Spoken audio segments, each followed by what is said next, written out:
بسم اللہ الرحمن الرحیم۔ یہ میری اسپیشل سیریز ہے اعلیٰ حضرت عظیم المرتبت پروانِ شمع رسالت مجدد دین و ملت حامی سنت ماہی بدعت شاہ امام احمد رضا خان رحمۃ اللہ علیہ کے حوالے سے اور سے اعلیٰ حضرت رحمۃ اللہ علیہ کی مناسبت سے اس سیریز کے اندر میں آپ کے سامنے اعلیٰ حضرت رحمۃ اللہ علیہ کے رسائل کا تعارف پیش کروں گا اور ان کے کچھ مندرجات پہ بات کریں گے۔ سب سے پہلے انشاءاللہ آج ہم جس رسالے پر اپنی گفتگو کو کریں گے اور اس کے بعد بھی اس کی سیریز کے اندر کچھ اس رسالے پر گفتگو ہوگی، وہ ہے منیر العینین فی حکم تقبیر الابہامین، یعنی انگوٹھے چومنے کے حوالے سے یہ آپ نے رسالہ لکھا ہے۔ اور اس رسالے میں علوم حدیث کے اور علوم اصطلاح حدیث کے وہ آپ نے دریا بہائے ہیں کہ اگر کوئی شخص تحقیقی نظر سے بنظر انصاف دیکھے، تحقیق کر کے دیکھے، تو اس کو پتہ چل جائے گا کہ اعلیٰ حضرت رحمۃ اللہ علیہ کس درجے کے بڑے محدث تھے۔ اور مخالفین جو یہ بات کرتے ہیں، مخالفین کے خلاف جو باتیں کرتے ہیں، ان کا صرف تعصب ہے۔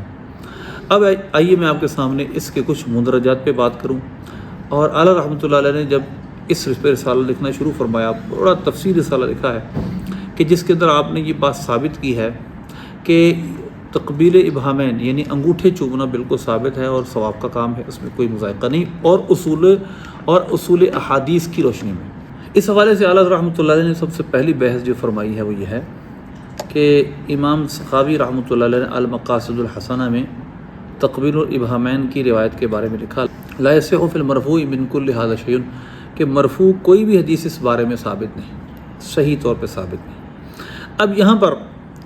جو لم یصح ہے، اس پر آپ نے بڑی لمبی تفصیل بیان فرمائی اور اس کو ثابت کیا کہ اس کا مطلب ہرگز موضوع ہونا، من گھڑت ہونا نہیں۔ ذرا سنیے، پہلے آپ نے فرمایا ہے کہ اس رسالے پر میں نے بہت زیادہ کتب کے حوالے دیے ہیں، اور جو راہ اعتدال سے نکلتے لوگ ہیں، جو راہ تساہل و تشدد پہ نہیں چلتے ہو، آپ نے یعنی کہ درمیانے درجہ اور جو تحقیق کا درجہ ہے اس کو بیان کیا ہے۔ اب آپ کے سامنے سب سے پہلی بحث دیکھیے،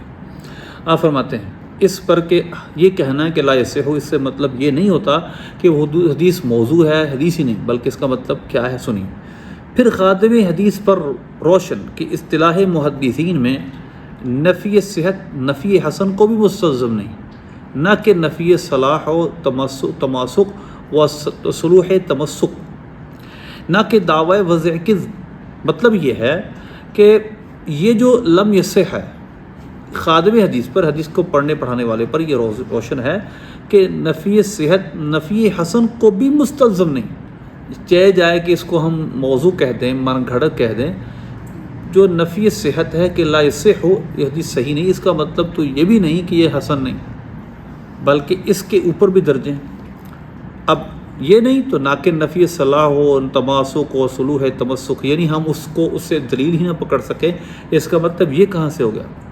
اور پھر آگے نہ کہ دعوی وضع کذب، لم یصح کا مطلب دعوی وضع کذب نہیں، یہ نہیں ہے کہ یہ حدیث موضوع من گھڑت ہے، اس کا مطلب یہ نہیں۔ اب تو ان تحقیق ان احادیث پر جسے باصطلاح محدثین پہ حکم صحت صحیح نہیں، یوں ہی حکم وضع و کذب بھی ہرگز مقبول نہیں۔ اگر یہاں پر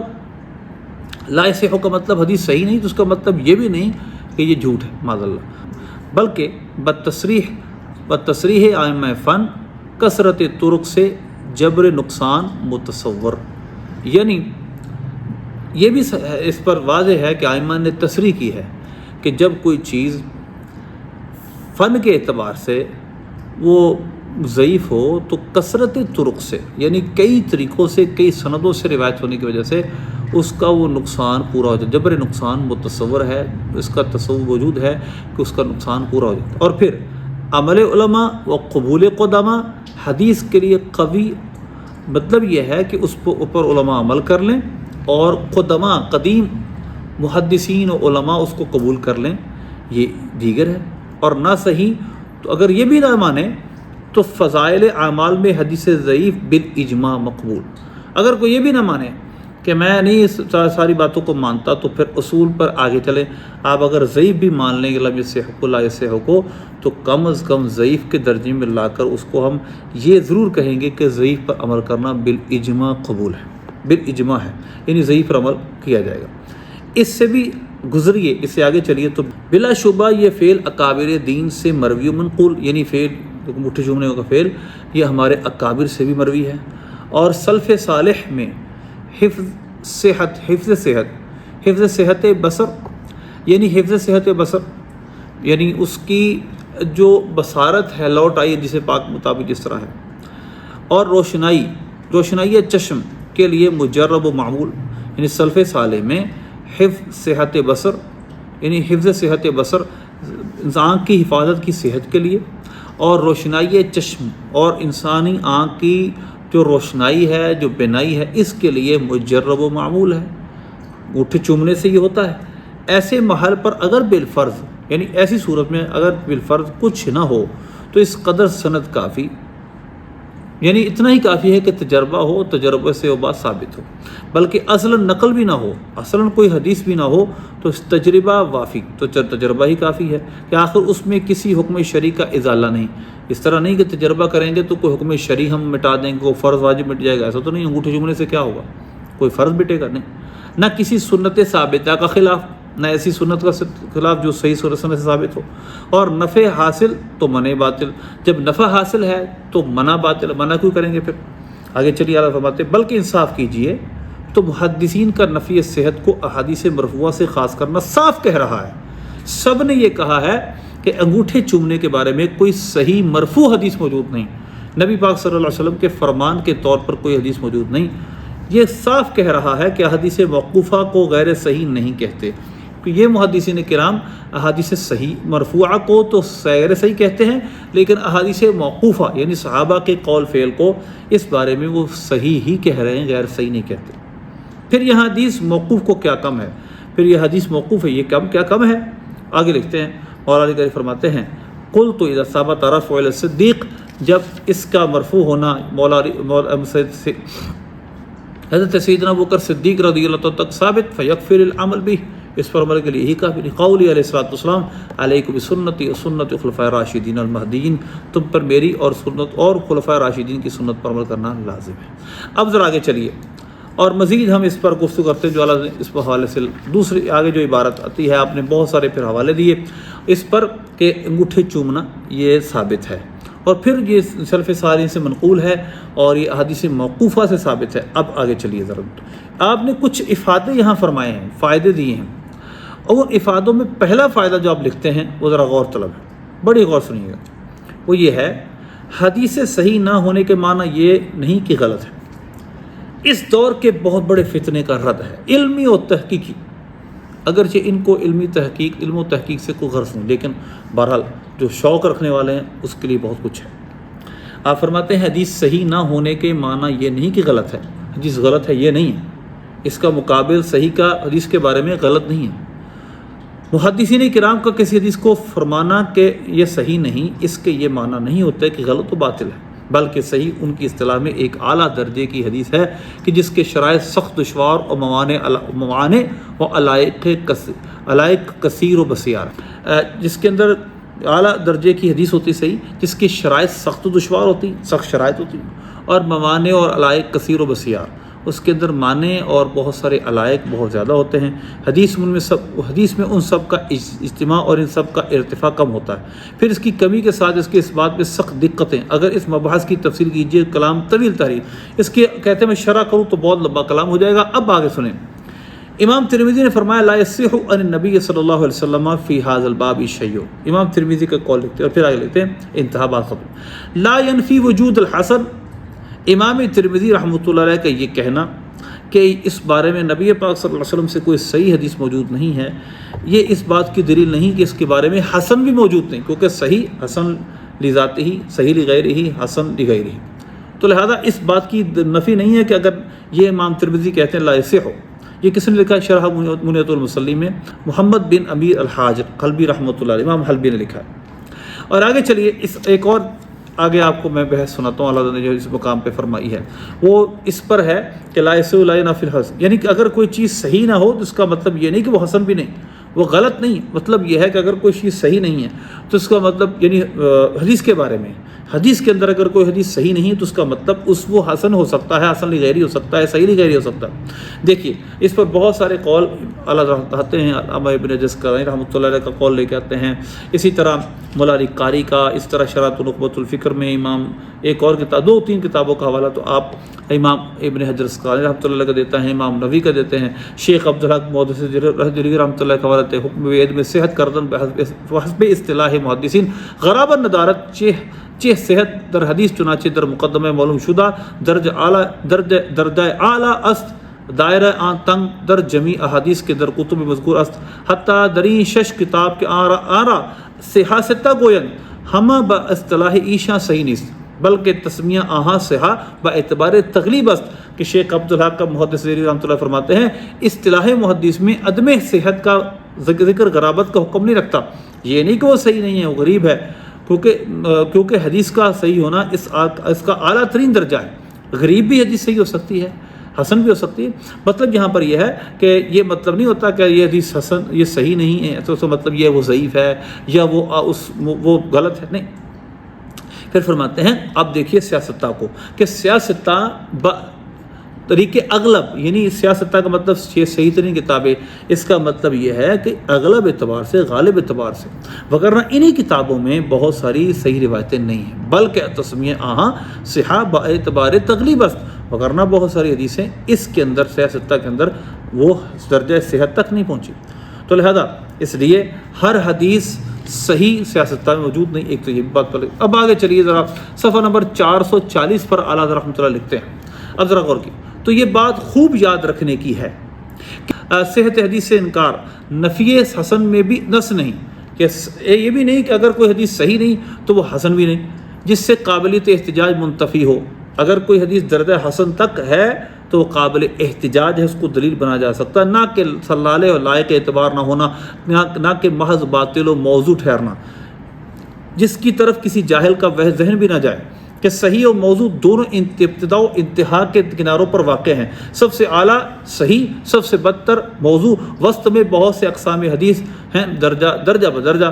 مطلب حدیث کے مراتب ہیں۔ اب لکھتے ہیں حدیث کے مراتب، ان کے احکام، مرتبہ صحیح کے بعد حسن لذاتی ہی، بلکہ صحیح لغیری، پھر حسن لذاتی، پھر حسن لغیری، پھر ضعیف، بضعف قریب، پھر یہ درجے ہیں، حسن صحیح لغیری ہی، صحیح لذاتی ہی، صحیح لغیری ہی، حسن لذاتی، حسن لغیری، پھر اس کے بعد ضعیف، اور ضعیف بضعف قریب، یعنی ایک وہ ضعیف جس کا جو ضعف تھوڑا ہو، اس حد تک کہ صلاحیت اعتبار باقی رکھے، جیسے اختلاط راوی یا سوء حفظ یا تدلیس وغیرہ۔ یعنی یہ جو اختلاط راوی ہیں، راوی کا عمر میں پتہ نہیں چلتا، وہ لفظ کو ادھر ادھر کر دیتے ہیں، یا اس کا حافظہ کمزور ہو گیا، یا تدلیس وغیرہ، تو یہ ضعف اس حدیث میں ضعف آتا ہے، لیکن ضعف قریب کا ہے، بہت شدت ضعف نہیں ہے۔ آگے چلیے آپ فرماتے ہیں اول کے 3 بلکہ چاروں یعنی صحیح لغیری ہی، صحیح لذاتی، صحیح لغیری، حسن لذاتی، تینوں قسم بلکہ چاروں، حسن لغیری ہی بھی ایک مذہب پر اس میں ثبوت متناول ہے، یہ سب ثابت ہے اور سب محتج بہا ہے، سب سے دلیل پکڑی جا سکتی ہے، حجت بنائی جا سکتی ہے۔ اور آخر کی قسم صالح، یہ متتابعات شواہد میں کام آتے ہیں، یعنی ایسی قسم جو ضعیف ہے لیکن اس میں ضعف قریب کا ہے، کم ہے، اور جابر سے قوت پا کر حسن لغیری بلکہ صحیح لغیری ہو جاتی ہے۔ جب اس کو ایسی چیز پائی جائے جس سے اس کا نقصان سوء حفظ کا ختم ہو جائے تو یہی حدیث حسن لغیری ہی بلکہ صحیح لغیری ہی تک درجہ پا جاتی ہے۔ اس وقت وہ صلاحیت احتجاج و قبول فی الاحکام کا زیور گرا بہا پہنتی ہے۔ یعنی جب ایک حدیث ضعیف، اس میں ضعف شدت کا نہ ہو اور وہ حسن کے درجے تک پہنچ جائے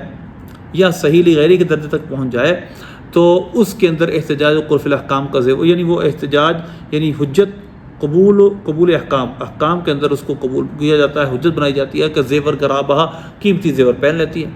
وگرنہ دربارہ فضائل تو آپ بھی مقبول و تنہا کافی، یعنی پھر تو اتنا بھی کافی، اگر سب کچھ نہ ہو تو پھر اتنا ہی کافی ہے، وہ ضعیف ہے، اور ضعیف کو فضائل کے اندر جب کسی عمل کی فضیلت، شخصیت کی فضیلت بیان کرنی ہو تو قبول ہوتی ہو۔ آگے چلیے اب اعلیٰ حضرت مزید درجات بیان کرتے ہیں۔ پھر درجہ ششم میں ضعف قوی، یعنی ضعف قریب، ضعف کم کے بعد اگلا درجہ آتا ہے ضعف قوی کا، وہ وہن شدید قسم کا وہن ہو جائے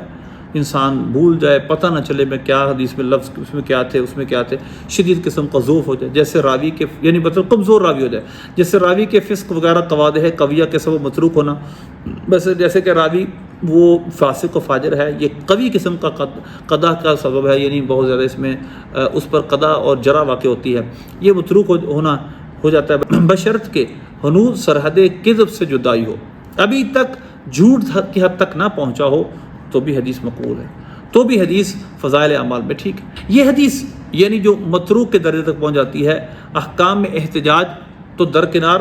اعتبار کے لائق بھی نہیں، ہاں فضائل میں مذہب راجع پر مطلقاً اور بعض کے طور پر با انجبار با تعدد مخارج و تنوع طرق منصب قبول و عملی پاتی۔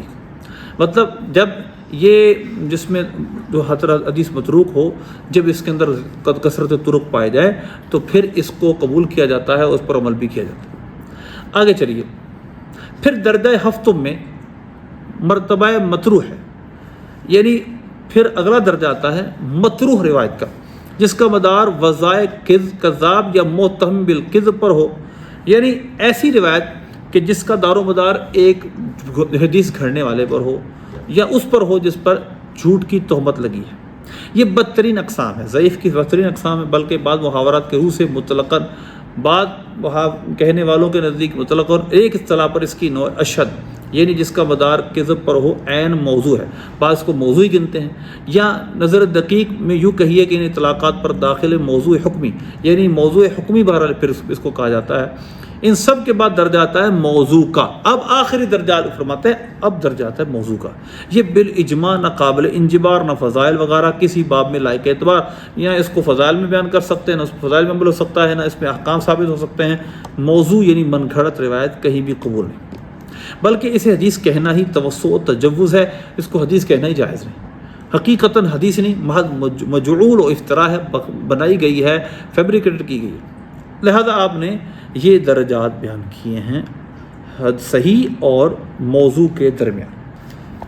اب اس پر میں آپ کے سامنے اعلیٰ رحمۃ اللہ علیہ کی ایک اور جو آپ نے عبارت امام بدر الدین زرکشی کی کتاب النقط علی مقدمہ ابن صلاح سے بیان کی ہے، 441 نمبر صفحے۔ آپ فرماتے ہیں بین قولنا لم یصح و قولنا موضوع بعد کبیر، کہ لم یصح اور موضوع کے درمیان بہت بڑا فرق ہے۔ فَإِنَ الْوَضْعَ إِثْبَاتُ الْكِذْبِ وَالْاِخْتِلَاقِ، کیونکہ جو وضع ہے، بنانا ہے، گھڑنا ہے، یہ جھوٹ کو ثابت کرنا اور اختلاق کو، بناوٹ کو ثابت کرنا۔ وَقَوْلُ لَمْ يَصِحْ لَا يَلْزَمُ مِنْهُ إِثْبَاتُ الْعَدْمِ، کہ لم یصح کا مطلب اثبات عدم نہیں کہ یہ حدیث ہی نہیں، انما هو اخبار عن عدم الثبوت، بلکہ اس کا مطلب یہ ہے کہ یہ ثابت، اس کا ثبوت عدم ہے، یعنی ہمیں اس کا ثبوت نہیں ملا۔ اور فرق بین الامرین، اور ان دونوں میں بڑا فرق ہے۔ تو لہذا لم یصح کا مطلب یہ نہیں ہے کہ جھوٹ ہے، جھوٹ کے اندر، موضوع کے اندر اور لم یصح کے اندر زمین آسمان کا فرق ہے۔ پھر آپ ابن حجر اسقلانی رحمۃ اللہ علیہ کی کتاب القول مسدس سے ایک قول بیان کرتے ہیں آپ کا، لا یلزم من قول الحدیث لم یصح ان یکون موضوعا، کہ کسی حدیث کا یہ کہ وہ صحیح نہیں، اس سے یہ ثابت نہیں ہوتا کہ وہ موضوع ہے۔ تو آپ نے اپنے اس پہلے نقطے پر کہ ابن مقاصد حسنہ کے اندر امام سخاوی رحمۃ اللہ یہ لکھا ہے کہ مٹھی چومنے والی روایت صحیح نہیں، تو آپ نے ثابت کیا صحیح نہیں کا مطلب یہ نہیں کہ وہ موضوع ہے۔ یہ پہلی ویڈیو تھی ہمارے اس رسالے پر، انشاءاللہ ہم اگلی ویڈیو بھی لے کر آئیں گے، اور اصول حدیث کے جو گراں بہا جواہر آپ نے بہائے، انشاءاللہ اس کا کچھ خلاصہ مزید آپ کے سامنے پیش کروں گا۔ اللہ سے دعا علم کی توفیق عطا۔ ٹھیک ہے جی۔